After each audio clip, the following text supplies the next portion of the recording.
Shri Harihar charitable and welfare trust के तत्वावधान में आप श्रीमद् भागवत गीता श्रवण कर रहे हैं। पितृपक्ष चल रहा है। पितृपक्ष में श्रीमद् भागवत गीता श्रवण करने से और इसका नित्य पाठ करने से देवताओं में, पितरों में बल बढ़ता है, घर में सुख शांति आती है, ग्रह क्लेश दूर होता है, सभी ग्रह शांत होते हैं, अपने अनुकूल सभी ग्रह हो जाते हैं और व्यापार में भी लाभ होता है। जब पितरों में बल बढ़ता है तो धन धान्य की वृद्धि होती है, पूरे परिवार का विकास होता है। इसलिए पितृपक्ष के उपलक्ष्य में आप श्रीमद् भागवत गीता श्रवण कर रहे हैं। भगवान कहते हैं, यानी धृतराष्ट्र ने कहा, धर्म क्षेत्रे कुरुक्षेत्रे संवेतायुत्सव माम का पांडवाश्च वि किम कुर्वत संजय। यानी संजय को भगवान ने दिव्य दृष्टि दी। भगवान ने धृतराष्ट्र से भी पूछा कि मैं आपको दिव्य दृष्टि देता हूँ, आप संपूर्ण महाभारत देख सकते हैं और श्रवण कर सकते हैं। धृतराष्ट्र ने कहा कि मैं अपने पुत्रों को मरते हुए नहीं देख सकता, इसलिए आप मेरे जो सारथी हैं संजय, इनको आप दिव्य दृष्टि दे दीजिए, ये मुझे श्रवण कराते रहेंगे। तो धृतराष्ट्र की इच्छा के अनुसार संजय को भगवान ने दिव्य दृष्टि दी और संजय दिव्य दृष्टि से सारा दृश्य देख देख करके धृतराष्ट्र को बता रहे हैं। तो धृतराष्ट्र ने संजय से पूछा, धर्म क्षेत्रे कुरुक्षेत्रे संवेतायुत्सव माम का पांडवेश्च किम कुर्वत संजय। यानी धर्म क्षेत्र में, कुरुक्षेत्र में मेरे पुत्रों ने और पांडवों के पुत्रों ने क्या क्या किया, ये सब मैं जानना चाहता हूँ। पार्वती जी ने यही सवाल भगवान शंकर से पूछा। पार्वती ने कहा, हे भोलेनाथ, आप तो नाना प्रकार के तत्वों के ज्ञाता हैं, आपको सभी प्रकार का ज्ञान है। आपकी कृपा से मुझे श्री विष्णु भगवान नाना प्रकार के धर्म की कथा को आपको सुनने को मिले हैं, क्योंकि भगवान विष्णु की कृपा आपके ऊपर हुई है। तो आपकी कृपा से मुझे भी भगवान विष्णु के द्वारा, क्योंकि भगवान विष्णु जब भगवान शिव को कोई भी कथा श्रवण कराते हैं तो माँ भगवती भी साथ में रहती है, अर्थात पत्नी सहित कथा श्रवण करते हैं। तो भगवती पार्वती कह रही हैं कि भगवान विष्णु का आपसे स्नेह है, तो आपकी कृपा से भगवान विष्णु के द्वारा मुझे भी अनेक प्रकार की कथाएं सुनने को मिली है। और वो कैसी कथाएं हैं? बोले समस्त लोगों का उद्धार करने वाली हैं। हे देवेश, अब मैं गीता का महात्म्य सुनना चाहती हूँ। गीता के श्रवण करने से क्या क्या लाभ होता है, संसार में क्या क्या हमें प्राप्त होता है, तो मैं गीता का महात्म्य सुनना चाहती हूँ। जिसका श्रवण करने से संसार की कामनाएं तो पूरी होती ही हैं, संसार में तो सुख और आनंद मिलता ही है, लेकिन भगवान विष्णु की कृपा भी होती है। भगवान विष्णु हम पर प्रसन्न हो जाते हैं जो गीता के महात्म्य को श्रवण करता है।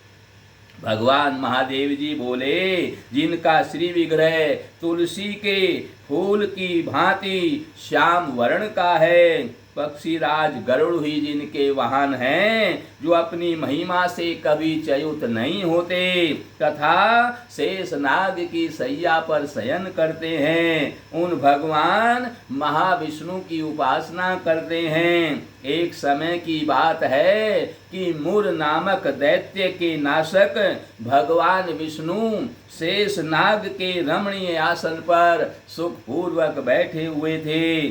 उसी समय लोगों को आनंद देने वाली माँ भगवती लक्ष्मी जी ने आदर पूर्वक भगवान विष्णु से सवाल किया और पूछा कि हे सर्वेश्वर, आप संपूर्ण जगत का पालन करते हैं और पालन करते हुए भी अपने ऐश्वर्य से उदासीन से होकर, यानी इतना धन आपके पास है कि तीनों लोकों का आप पालन करते हैं और इतना ऐश्वर्य होते हुए भी आपकी ऐश्वर्य में कोई आसक्ति नहीं है, क्योंकि आप उसको अपना नहीं मानते हैं। और उदासीन रहकर भी, इस ऐश्वर्य से उदासीन रहकर भी आप क्षीर सागर में नींद ले रहे हैं, क्षीर सागर में शेष सैया पर शयन करते हैं। नींद तो उसी को आती है जो निश्चिंत होता है, जो आनंद में मग्न रहता है, जिसको आत्म साक्षात्कार हो गया है, जो सर्वेश्वर है, यानी जो सब कुछ प्राप्त कर गया है, उसी को नींद आती है। और जिसकी संसार में कामना आसक्ति ममता रहती है, उसको नींद नहीं आती है, क्योंकि कामना आसक्ति ममता से कभी हम तृप्त नहीं हो सकते।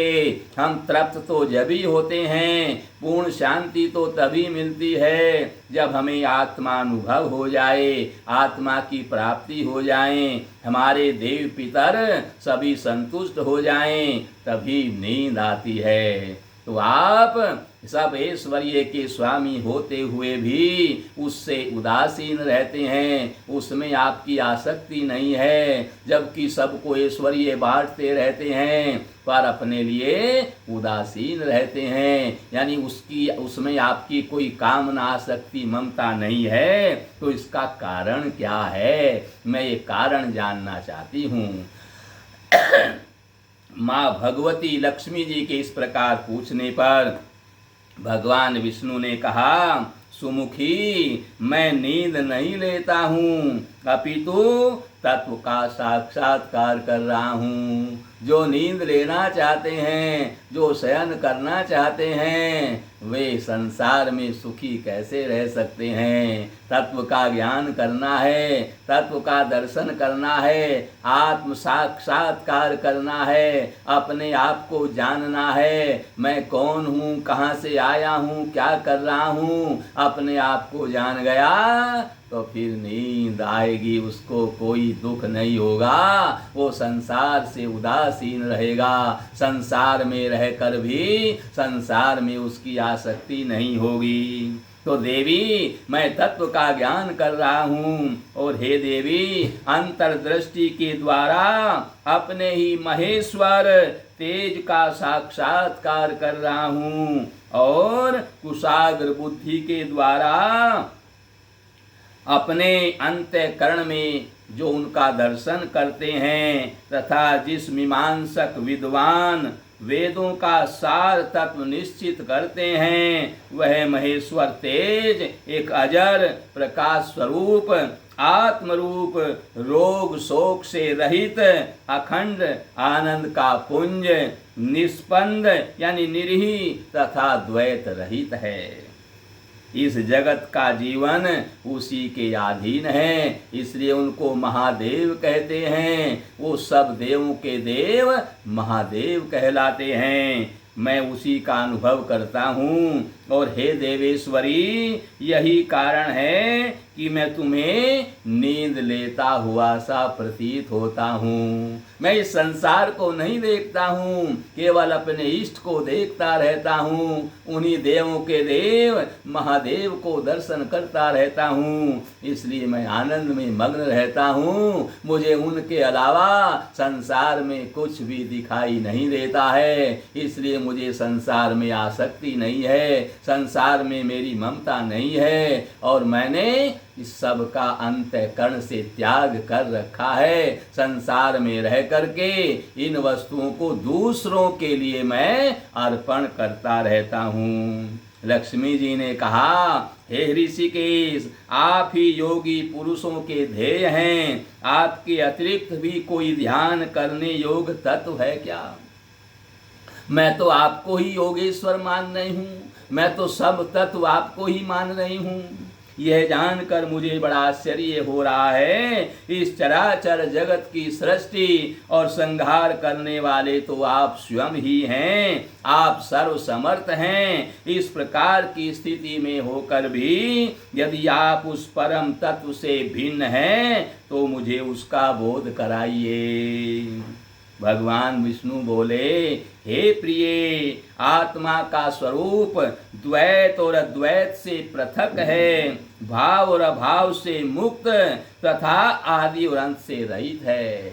ये आत्मा में न कोई भाव है न कोई अभाव है, ये तो आनंद में मस्त रहता है। इसमें किसी प्रकार की कोई आसक्ति नहीं है, न इसका कोई आदि है और न इसका कोई अंत है। शुद्ध ज्ञान के प्रकाश से उपलब्ध होने वाला तथा परमानंद स्वरूप होने के कारण एकमात्र यही सबसे सुंदर है। वही मेरा ईश्वरीय रूप है। आत्मा का एक तत्व ही सबके द्वारा जानने योग्य है।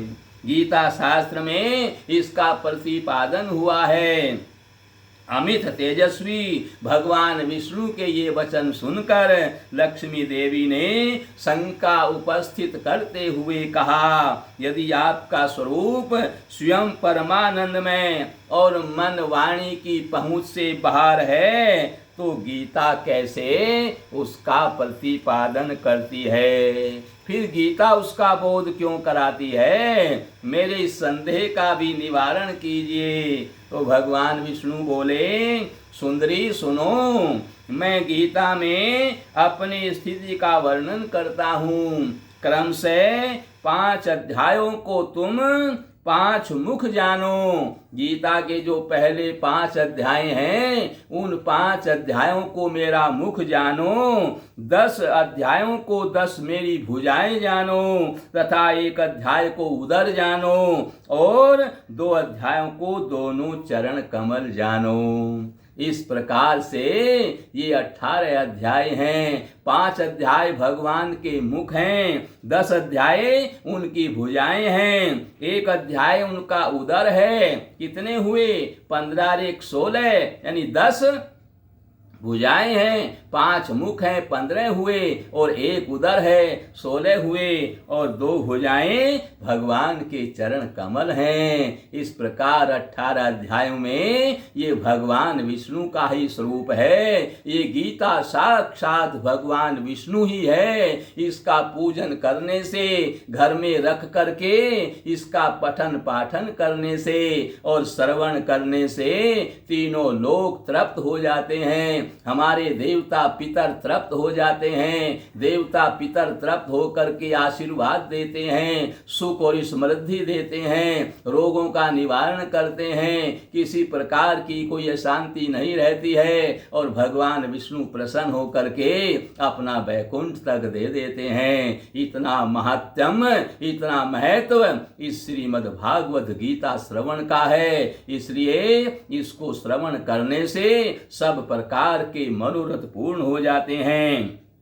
इस प्रकार यह 18 अध्यायों की वांग्मयी ईश्वरीय मूर्ति ही समझनी चाहिए। ये साक्षात भगवान विष्णु का ही स्वरूप है। शृणु शृणोमि वक्ष्यामि गीतासु स्थितात्मनः वक्त्राणि पंच जानीहि पंचाध्यायन् क्रमात् 10 अध्याये भुजाश्चैकमुन्दरं 2 पदाम्बुजे एवमष्टाम 10 अध्यायी वांगमयी मूर्तिरीश्वर है। पद्म पुराण में भी ये श्लोक आया है। ये पद्म पुराण का श्लोक है और उसमें भी ऐसा वर्णन किया गया है। यह ज्ञान मात्र से ही महान पापों का नाश करने वाला है। जो उत्तम बुद्धि वाला पुरुष गीता के एक या आधे अथवा चौथाई श्लोक का भी प्रतिदिन अभ्यास करता है, पाठ करता है अथवा श्रवण करता है, वह सुशर्मा के समान मुक्त हो जाता है। लक्ष्मी जी ने पूछा, सुशर्मा कौन था, किस जाति का था और किस कारण से उसकी मुक्ति हुई?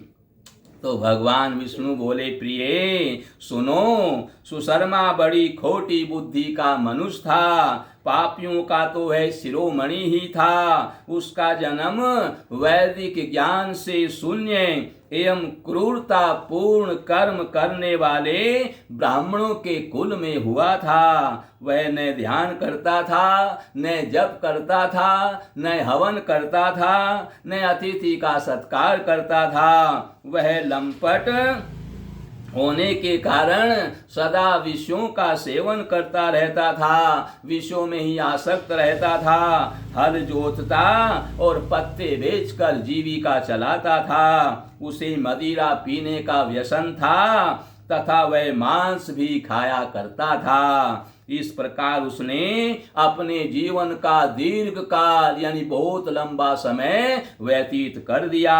एक दिन मूढ़ बुद्धि सुशर्मा पत्ते लाने के लिए किसी ऋषि की वाटिका में घूम रहा था। इसी बीच में काल रूपधारी काले सर्प ने उसका दंशन कर लिया और सुशर्मा की मृत्यु हो गई। तदंतर वह अनेक नरकों में जहां भी जो उसने कर्म किए यातनाएं भोग करके पुनः मृत्यु लोक में लौट आया। क्योंकि भगवान बड़े दयालु हैं, हमें सब यातनाएं भोगवाने के लिए अनेक योनियों में भेजते हैं, हमें यातना दे करके शुद्ध करते हैं। जैसे सोने को तपा करके शुद्ध किया जाता है, उसी प्रकार से हमारे कर्मों का फल भोगने के बाद शुद्ध करके भगवान हमें फिर मृत्यु लोक में मनुष्य का शरीर देते हैं। इस प्रकार भगवान हमें अवसर देते हैं कि अब तो अपना कल्याण कर ले, और वह भी मृत्यु लोक में लौट करके आया और वहां पर बोझ ढोने वाला बैल बन गया। और उस समय किसी पंगु ने यानी लंगड़े व्यक्ति ने अपने जीवन का आराम से व्यतीत करने के लिए इस बैल को खरीद लिया। सुशर्मा जो बैल बना हुआ है, किसी लंगड़े व्यक्ति ने इसको खरीद लिया अपने आराम के लिए। बैल ने अपनी पीठ पर पंगु का भार ढोते हुए बड़े कष्ट से 8 वर्ष व्यतीत किए।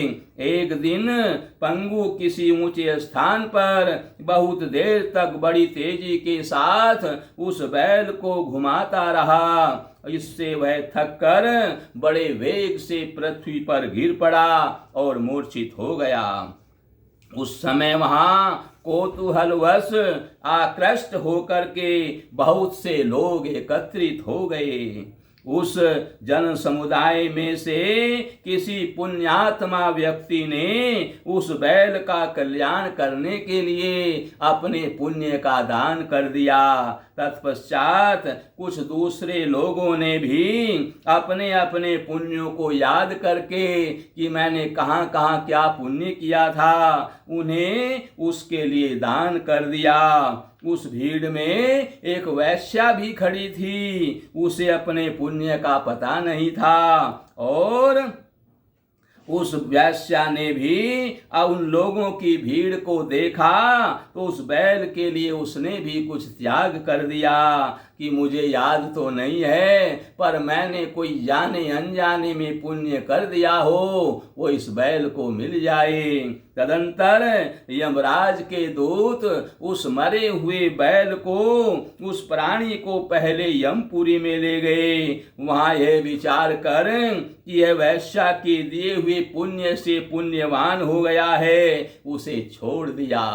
यानी इतने लोगों की भीड़ ने पुण्य दिया, उससे उसका उद्धार नहीं हुआ, पर वैश्या ने जो पुण्य दिया उस पुण्य से उसे छोड़ दिया गया। फिर वह भूलोक में आकर यानी वैश्या के पुण्य से उत्तम कुल और शील वाले ब्राह्मणों के घर में उत्पन्न हुआ। उस समय भी उसे अपने पूर्व जन्म की बातों का स्मरण बना रहा। बहुत दिनों के बाद अपने अज्ञान को दूर करने वाले कल्याण तत्व का जिज्ञासु होकर वह उस वैश्या के पास में गया और उसके दान की बात बतलाते हुए बोले, तेरे दान से मेरा उद्धार हुआ है, तो तेरा क्या दान था? उससे बोले, तुमने ऐसा कौन सा पुण्य किया था जो मेरा उद्धार इतनी लोगों की भीड़ के पुण्य से नहीं हुआ, केवल तेरे पुण्य से हो गया।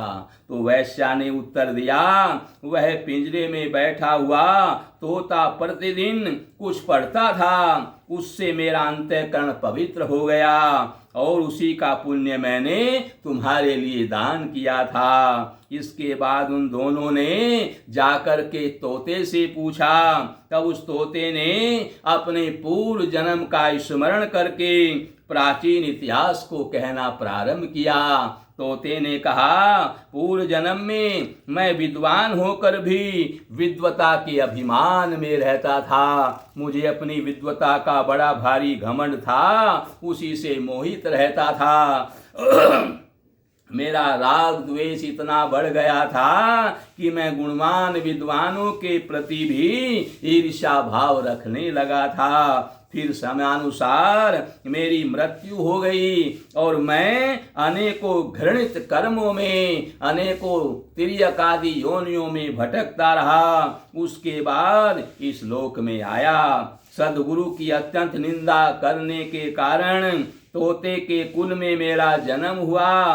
पाप होने के कारण छोटी अवस्था में ही मेरे माता पिता से वियोग हो गया। एक दिन मैं ग्रीष्म ऋतु में तपे हुए, यानी ग्रीष्म ऋतु थी, गर्मी थी, तपे हुए मार्ग पर पड़ा था। वहाँ कुछ श्रेष्ठ मुनि मुझे उठा करके ले आए और महात्माओं के आश्रम में, उनके आश्रम के भीतर एक पिंजरे में मुझे डाल दिया गया, जहाँ मैं वैश्या से बोले तुम्हें मिला था। वहीं मुझे पढ़ाया गया। ऋषियों के बालक बड़े आदर के साथ मुझे गीता के प्रथम श्लोक का पाठ कराते थे, क्योंकि भगवान के मुख हैं ये पहले 5 श्लोक, यानी पहले 5 अध्याय भगवान के मुख हैं। और तो मुझे पहले अध्याय का, गीता के प्रथम अध्याय का पाठ पढ़ाया करते थे। उन्हीं से सुनकर भी बारंबार पाठ करने लगा। इसी बीच में चोरी करने वाले एक बहलिये ने मुझे वहां से चुरा लिया। तत्पश्चात इस देवी ने मुझे खरीद लिया, इस वैश्या ने मुझे खरीद लिया। यही मेरा वृत्तांत है। इसको भी नहीं पता मैं क्या सुनाता हूँ, पर मैं गीता के प्रथम अध्याय को सुनाता हूँ। ये वैश्या मेरे गीता का प्रथम अध्याय सुनती थी, मुझे भी नहीं पता और वैश्या को भी नहीं पता मैं क्या सुनती हूँ। इसीलिए वैश्या ने कहा, मुझे पता तो नहीं मेरा क्या पुण्य है, पर तोते ने जो मुझे सुनाया मैं उस पुण्य को तुम्हें देना चाहती हूँ। मैंने आप लोगों को बता दिया। वही वैश्या ने जो पहले गीता के अध्याय का मैं बिना, यानी मेरा मुझे ज्ञान भी नहीं था, उसका मैं रटा हुआ पाठ करता था, वही वैश्या सुनती थी। और पूर्व काल में मैंने इस प्रथम अध्याय का ही अभ्यास किया था, जिससे मैंने अपने पापों को दूर कर लिया। फिर उसी से इस वैश्या का भी अंतःकरण शुद्ध हो गया और उसी के पुण्य से ये द्विज श्रेष्ठ विश्वकर्मा भी पाप मुक्त हुए हैं। इस प्रकार परस्पर वार्तालाप और गीता के प्रथम अध्याय के महात्म्य की प्रशंसा करके वे तीनों अपने अपने घर पर गीता का अभ्यास करने लगे। गीता की पुस्तक ले आए, भगवान विष्णु की उनके पर कृपा हुई, फिर ज्ञान प्राप्त करके वो मुक्त हो गए। इसलिए जो गीता के प्रथम अध्याय का पाठ पढ़ता है अथवा सुनता है अथवा सुनाता है अथवा अभ्यास करता है, उसे इस भाव सागर को पार करने में कोई कठिनाई नहीं है। उसे भगवान विष्णु का वैकुंठ प्राप्त होता है। संसार के सभी सुखों को भोग कर संसार में भी उसको कोई दुख नहीं मिलता। संसार में उसकी आसक्ति नहीं रहती, ममता नहीं रहती, कामना भी नहीं रहती, और यहाँ रहते हुए भी वह सब सुखों को भोग कर वैकुंठ को प्राप्त हो जाता है। इस प्रकार से गीता के महात्म्य को आपने श्रवण किया। प्रतिदिन आपको गीता के महात्म्य को श्रवण करना चाहिए, जिससे सुशर्मा के तरह आपका भी कल्याण हो जाए, उद्धार हो जाए। नारायण नारायण।